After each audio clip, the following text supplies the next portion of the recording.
Bé, bona tarda a tothom. Una previa. Me hace mucha gracia siempre cuando algunos los llaman nacionalistas, ¿no?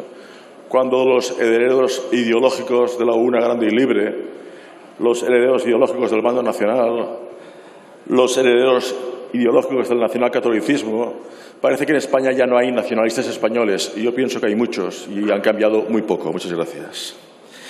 Dicho esto, y en primer lugar, y al hilo de esta proposición no de ley presentada por el Grupo Parlamentario de Bildu, primero me gustaría decir un sentido agradecimiento a todos los pensionistas que lunes tras lunes salen en el País Vasco a reivindicar sus derechos y la defensa de las pensiones con el eslogan tan bonito de que gobierne quien gobierne, las pensiones se defienden.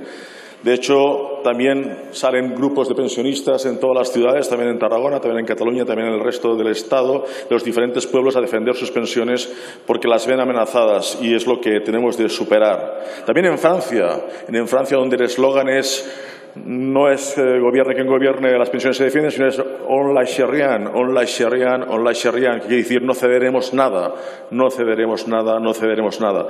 Y ahí con estos vamos a estar siempre Esquerra Republicana, con lo que no vamos a ceder en este tema. Dicho esto, vamos a votar que sí a esta proposición de ley del Grupo Parlamentario de Bildu.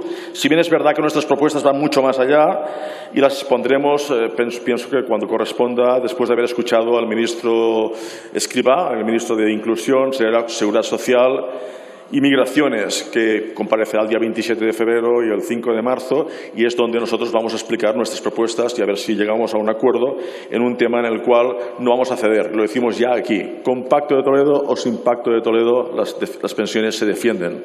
No lo cederemos en este tema. Dicho esto, votaremos que sí, como he dicho antes, a las tres proposiciones que nos hacía el Grupo Parlamentario de Bildu, como no puede ser de otra manera. Una, porque es de justicia, y segundo, en el tema del cumplimiento de los contenidos estatutarios del País Vasco, porque son de obligado cumplimiento, es que no habría que ni traerlos aquí, es lógico. En cuanto al diálogo y al gobierno entre el gobierno de España y el gobierno de Euskal Herria, pues siempre respeto y diálogo, como no puede ser de otra manera, en un partido que entiende el reino como un Estado confederal como mínimo. Pues nada, muchísimas gracias por todo ello. Votaremos a favor y lo que decía, gobierne quien gobierne, las pensiones se defienden. Muchas gracias. A continuación, por el Grupo Parlamentario Vox, tiene